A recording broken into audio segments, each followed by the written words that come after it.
Good morning students, welcome back to my class.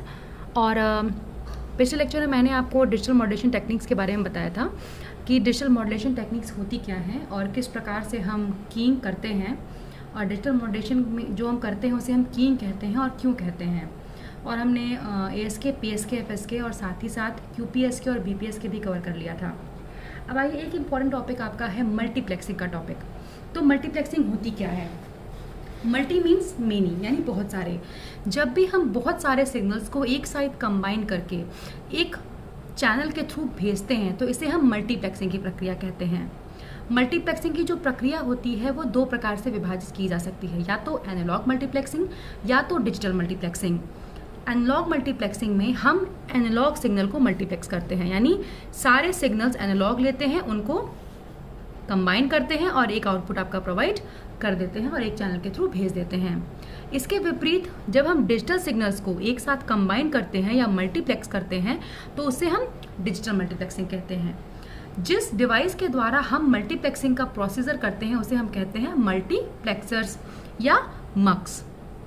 ठीक है, यानी मल्टीप्लेक्सिंग क्या हुआ? Multi means many. जब हम बहुत सारे सिग्नल्स को एक साथ कंबाइन कर देंगे और उन्हें एक शेयर्ड मीडियम के थ्रू भेज देंगे तो उसे हम कहेंगे मल्टीप्लेक्सिंग। अब चूंकि सिग्नल्स हमारे दो तरह के हैं, एनालॉग और डिजिटल, तो इसीलिए मल्टीप्लेक्सर्स हमारे दो प्रकार के होते हैं, एनालॉग मल्टीप्लेक्सर्स और डिजिटल मल्टीप्लेक्सर्स। ठीक है, analogue multiplexers and digital multiplexers को हम फिर पुनः क्लासिफाई कर सकते हैं, multiplexers, analogue, digital. Analogue multiplexers हमारे दो प्रकार के होते हैं, फ्रीक्वेंसी डिवीजन मल्टीप्लेक्सिंग जिसको आप जानते होंगे FDM, और वेवलेंथ डिवीजन मल्टीप्लेक्सिंग WDM। इसके विपरीत जो डिजिटल मल्टीप्लेक्सिंग टेक्निक है आपकी उसे हम कहते हैं TDM, that is time division multiplexing. Time division को हम पुनः डिवाइड कर सकते हैं STDM में और ASTDM में। ठीक है, synchronous time division multiplexing, asynchronous time division multiplexing. तो चलिए एक एक करके हम इनको स्टडी करते हैं। बेसिक जो आपको पढ़ना है वो FDM और TDM है, लेकिन वेवलेंथ की मैं छोटी सी आपको कॉन्सेप्ट दे दूंगी। तो फ्रीक्वेंसी डिवीजन मल्टीप्लेक्सिंग होती क्या है?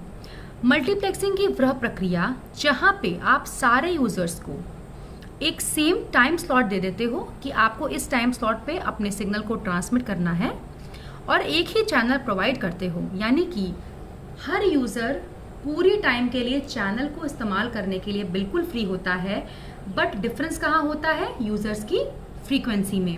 हमारे पास अगर 4 यूज़र्स हैं, 1, 2, 3 और 4, तो हम किसी को F1 अलॉट कर दें फ्रीक्वेंसी, किसी को F2, किसी को F3 और किसी को F4, और सबको हम 10 से 20 सेकेंड्स का टाइम स्लॉट अलॉट कर दें। ठीक है, तो जब भी हम अपने यूज़र्स को सारा टाइम स्लॉट अलॉट कर देते हैं, कॉमन चैनल दे देते हैं, परंतु उनकी फ्रीक्वेंसीज को भिन्न रखते हैं, तो उसे हम कहते हैं फ्रीक्वेंसी डिवीजन मल्टीप्लेक्सिंग। यानी मल्टीप्लेक्सिंग की वह प्रक्रिया जहां पे सारे यूजर्स कॉमन चैनल का इस्तेमाल करते हैं, सेम टाइम का इस्तेमाल करते हैं, परंतु डिफरेंट फ्रीक्वेंसीज पे अपने सिग्नल्स को ट्रांसमिट करते हैं। तो चूंकि फ्रीक्वेंसीज डिफरेंट होती हैं तो इंटरफेरेंस की प्रक्रिया कम होती है, यानी कि वह मल्टीप्लेक्सिंग की प्रक्रिया जिसमें हम बैंडविड्थ को तो डिवाइड करते हैं यूजर्स में, लेकिन टाइम को नहीं डिवाइड करते। हमें पूरा टाइम स्लॉट हर यूजर के लिए अलॉट रहता है, बस बैंडविड्थ के बेसिस पे उनको हम डिफरेंशिएट कर देते हैं। चूंकि टाइम सबका सेम रहता है, उसी टाइम स्लॉट पे हर एक यूजर अपनी फ्रीक्वेंसी या अपने सिग्नल को भेजता है, तो क्रॉस टॉक की जो प्रक्रिया है वो इसमें प्रेजेंट हो सकती है। जैसा कि आप देखते होंगे आपके जो पुराने ट्रेडिशनल टीवी ट्रांसमीटर्स होते थे उसमें हम इस तकनीक का इस्तेमाल करते हैं और केबलिंग वगैरह का यूज़ करके जब सिग्नल को भेजते हैं तो उसमें हम FDM का यूज़ करते हैं। तो अगर एक तरह से देखा जाए तो बहुत ही एफिशिएंट टेक्निक हमारी नहीं थी, क्योंकि क्रॉस टॉक हमारा अच्छा खासा इसमें हो रहा था, क्योंकि एक ही टाइम स्लॉट पे सारे यूजर्स अपने सिग्नल्स को ट्रांसमिट कर रहे थे। वेवलेंथ डिवीजन मल्टीप्लेक्सिंग जो होती है उसमें हम क्या करते हैं, हर एक यूजर को अलग अलग वेवलेंथ अप्लाई कर देते हैं। ठीक है, और उन अलग अलग वेवलेंथ्स पे यूजर अपने सिग्नल्स को भेजता है, जैसा कि आप यूज करते हो ऑप्टिकल फाइबर केबल्स में लाइट पल्सेस को। लाइट पल्सेस, अलग अलग लाइट पल्सेस को कंबाइन करके आप भेज देते हो। हर लाइट पल्स की अपनी एक अलग वेवलेंथ होती है, आप उन लाइट पल्स को कंबाइन करके OFC के थ्रू भेज देते हो। यानी ट्रेडिशनल टीवी ट्रांसमीटर्स में आप FDM का इस्तेमाल करते हो, जबकि ऑप्टिकल फाइबर केबल में आप इस्तेमाल करते हो वेवलेंथ डिवीजन मल्टीप्लेक्सिंग का। ये दोनों हैं आपके एनालॉग मल्टीप्लेक्सिंग के तरीके, जिनमें हम सिग्नल्स जो अपने यूज करते हैं वो एनालॉग होता है। ठीक है, नेक्स्ट है जो ये है आपका, देखिए फ्रीक्वेंसी टाइम। अब FDM में आपका क्या हो रहा है, देखिए यूजर 1, 2, 3 एंड 4 4 यूजर्स आपके पास हैं, अलग अलग कलर से मैंने देखिए शो कर दिया है। ये है आपका टाइम। तो ये देखिए कि हर यूजर के पास सेम टाइम स्लॉट आपके चल रहा है। ठीक है, ये देखिए सेम टाइम स्लॉट हर यूजर के पास है, परंतु फ्रीक्वेंसी को जरा आप देखिए, फ्रीक्वेंसी हर यूजर की अलग है। ठीक है, यानी फ्रीक्वेंसी डिवीजन मल्टीप्लेक्सिंग में हर एक यूजर को सेम टाइम स्लॉट मिलता है, परंतु उनकी फ्रीक्वेंसीज भिन्न रहती हैं। ठीक है, नेक्स्ट हम आते हैं टाइम डिवीजन मल्टीप्लेक्सिंग पे। तो टाइम डिवीजन मल्टीप्लेक्सिंग क्या होती है? टाइम डिवीजन मल्टीप्लेक्सिंग हमारी वह प्रक्रिया होती है जिसमें हम यूजर्स के मध्य में टाइम को डिवाइड करते हैं, उनको अलग अलग टाइम स्लॉट्स प्रोवाइड कर देते हैं, बल्कि बैंडविड्थ को डिवाइड नहीं करते हैं। यानी कि टाइम डिवीजन मल्टीप्लेक्सिंग की प्रक्रिया में हर एक यूजर को अपना एक अलग time slot, fix time slot provide कर दिया जाता है और उनकी बैंडविड्थ को सेम रखा जाता है।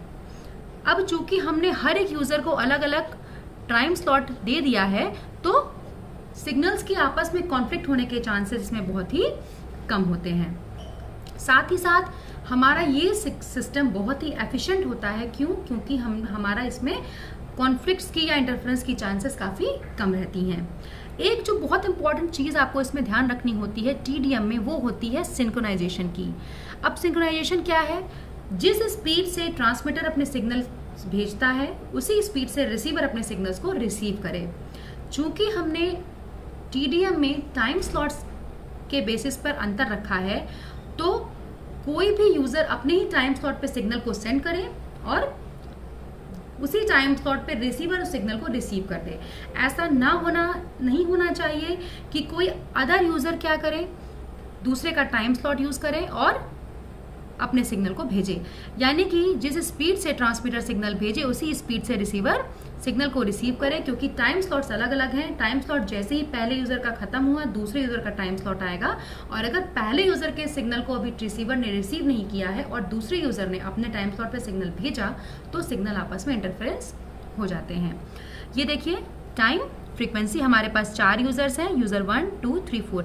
अब ये देखिए सबके पास सेम फ्रीक्वेंसी हमने एलोकेट कर दी है, परंतु सबका टाइम देखिए अलग अलग है, यानी सबके टाइम स्लॉट्स अलग अलग हमने कर दिए हैं। यानी टाइम डिवीजन मल्टीप्लेक्सिंग में हर एक यूजर को अपना एक अलग टाइम स्लॉट मिलता है। सेम फ्रीक्वेंसी पे यूजर अलग अलग टाइम स्लॉट्स पे अपने सिग्नल्स को भेजता है। नेक्स्ट आपका है TDM के प्रकार। तो TDM हमारा 2 प्रकार का होता है, एक सिंक्रोनस और एक एसिंक्रोनस। तो सिंक्रोनस TDM क्या होता है? अब आपका सपोज कीजिए ये चैनल है, इस पे अलग अलग डिवाइस 1, डिवाइस 2, डिवाइस 3, डिवाइस 4 है। ठीक है, तो हर एक डिवाइस को हम क्या करते हैं, सेम टाइम स्लॉट अपना अलग अलग प्रोवाइड कर देते हैं। ठीक है, अब इसमें क्या होता है, चाहे डिवाइस के पास डेटा हो चाहे ना हो। अब सपोज कीजिए ये डिवाइस नंबर 1 है, इसको 10 बजे अगर अपने डेटा को भेजना है, तो इसका हम ये टाइम स्लॉट फिक्स कर देंगे कि 10 बजे तुम्हें अपने डेटा को भेजना है, तुम्हें 10:10 पे भेजना है। डिवाइस 3 को 10:20 पे भेजना है, डिवाइस 4 को 10:40 पे भेजना है। तो अब हमने सबके टाइम स्लॉट्स डिफाइन कर दिए पहले से ही। तो ये हो गया सिंक्रोनस TDM, कि हमने अपने हर एक यूजर को, हर एक डिवाइस को जो कि सेम चैनल को शेयर कर रहे हैं, उनको हमने टाइम स्लॉट्स अरेंज कर दिया। अब उन्हें इसी टाइम स्लॉट पे अपने डेटा को भेजना है, चाहे उनके पास डेटा तैयार हो और चाहे ना हो। अगर सपोज कीजिए शार्प एट 10 डिवाइस 1 का टर्न है डेटा को भेजने का, और उसके पास अगर डेटा नहीं है, तो वो टाइम स्लॉट एम्प्टी चला जाता है। तो एक तरह से हमारी ये सिस्टम क्या हो जाती है, इनएफिशिएंट हो जाती है, क्योंकि हमारा डेटा एम्प्टी चला जा रहा है। तो ये हम कह सकते हैं कि सिंक्रोनस TDM हमारा स्टैटिक था, फ्लेक्सिबल नहीं था, क्योंकि टाइम स्लॉट पहले से हमने डिफाइन कर दिए थे। अगर हमारे पास सपोज कीजिए 4 डिवाइसेस हैं डेटा को भेजने के लिए, ठीक है, तो हमारे पास 4 स्लॉट्स पहले से डिफाइन रहते हैं, यानी number of sending devices and number of slots both are equal. जितने हमें डिवाइस हमने लेंगे हम उतने ही स्लॉट्स हम पहले से डिफाइन कर देंगे।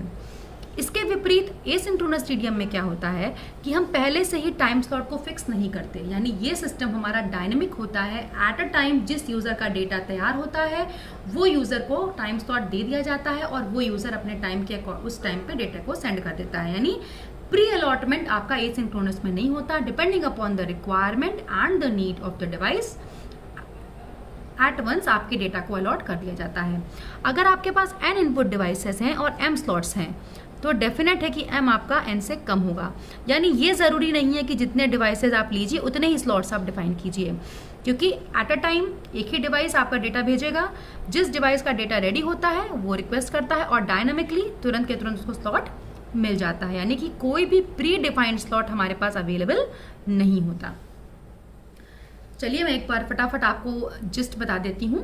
तो मल्टीप्लेक्सिंग आपकी एक ऐसी प्रक्रिया है, मल्टी मीन्स मेनी, जब भी हम बहुत सारे सिग्नल्स को एक सिंगल प्लेटफॉर्म पे कंबाइन करके भेजते हैं तो उसे हम मल्टीप्लेक्सिंग कहते हैं।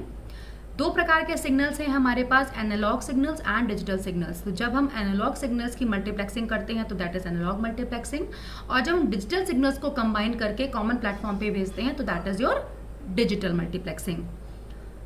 नेक्स्ट क्या है, मल्टीप्लेक्सर्स। जिस डिवाइस के द्वारा हम मल्टीप्लेक्सिंग की प्रक्रिया करते हैं उसे हम मल्टीप्लेक्सर्स कहते हैं या मक्स कहते हैं। मल्टीप्लेक्सर्स हमारे 2 प्रकार के होते हैं, अगर हम ब्रॉडली देखें तो एनालॉग और डिजिटल। एनालॉग मल्टीप्लेक्सर्स हमारे पुनः 2 प्रकार के होते हैं, फ्रीक्वेंसी डिवीजन मल्टीप्लेक्सिंग और वेवलेंथ डिवीजन मल्टीप्लेक्सिंग, जबकि हमारा जो डिजिटल मल्टीप्लेक्सर होता है वो होता है टाइम डिवीजन मल्टीप्लेक्सिंग।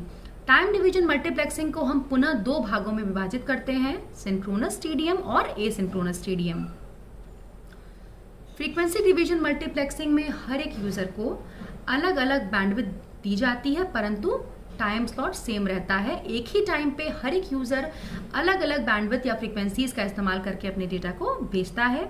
चूंकि एक ही टाइम पे ट्रांसमिशन चल रहा होता है तो क्रॉस टॉक की प्रक्रिया उसमें अपने आप आ जाती है, जैसे कि आपकी ट्रेडिशनल टीवी ट्रांसमीटर्स होते थे जिनके द्वारा हम डेटास या सिग्नल्स को सेंड करते थे। वेवलेंथ डिवीजन मल्टीप्लेक्सिंग में हम क्या करते हैं कि हर एक यूजर को अपना अलग अलग वेवलेंथ दे देते हैं, उसी वेवलेंथ पे वो ट्रांसमिशन करता है at the same time slot. इसको हम इस्तेमाल करते हैं ऑप्टिकल फाइबर केबलिंग में। अलग अलग लाइट पल्सेस हम लेते हैं अलग अलग वेवलेंथ्स की और उनके थ्रू हम डेटा को ट्रांसमिट करते हैं। टाइम डिवीजन मल्टीप्लेक्सिंग बेसिकली हमारा क्या है, एक डिजिटल मल्टीप्लेक्सिंग टेक्निक है। इसमें हम क्या करते हैं, हर एक यूजर को अलग अलग टाइम स्लॉट देते हैं, सबकी फ्रीक्वेंसी कॉमन रखते हैं, फ्रीक्वेंसी शेयर नहीं करता यूजर, वो केवल टाइम स्लॉट अलग अलग शेयर करता है। ठीक है, शेयर क्या करता है, टाइम स्लॉट उसको अलग अलग हम प्रोवाइड करते हैं सेम फ्रीक्वेंसीज पे। टाइम डिवीजन मल्टीप्लेक्सिंग की जो प्रक्रिया है वो ज़्यादा एफिशिएंट होती है एज कम्पेयर टू एफडीएम, क्योंकि अलग अलग हमने टाइम स्लॉट अलॉट कर दी है अब कि आपको इस टाइम पे डेटा भेजना है, तो जो इंटरफ्रेंस और क्रॉस टॉक की जो प्रक्रिया थी वो इसमें काफ़ी हद तक रिड्यूस हो जाती है।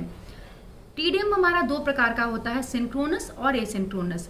सिंक्रोनस में हम क्या करते हैं, पहले से ही हर यूज़र का टाइम स्लॉट दे देते हैं, उस यूज़र को उसी टाइम स्लॉट पे डेटा को अपने सेंड करना होता है। उसका टर्न अगर आ जाता है और अगर उसके पास डेटा रेडी नहीं है तो वो स्लॉट खाली जाता है, तो थोड़ा सा इनएफिशिएंट होता है हमारा सिंक्रोनस टीडीएम। इसके विपरीत एसिंक्रोनस टीडीएम हमारा क्या होता है, डायनेमिक इन नेचर होता है, फ्लेक्सिबल होता है। क्यों? क्योंकि इसमें हम क्या करते हैं, पहले से ही टाइम स्लॉट्स को अलॉट नहीं करते। एट अ टाइम जिस यूजर का डेटा रेडी होता है उसको स्लॉट्स अलॉट कर दिए जाते हैं और वो उस टाइम स्लॉट पे डेटा को अपने सेंड कर देता है। तो आई होप सो स्टूडेंट्स आपको ये मल्टीप्लेक्सिंग का जो कंसेप्ट है वो समझ में आया होगा। आप इसको स्टडी कीजिए और डेफिनेटली कोई क्वेरी हो तो मुझे आप ज़रूर पोस्ट कीजिए। तब तक के लिए थैंक यू।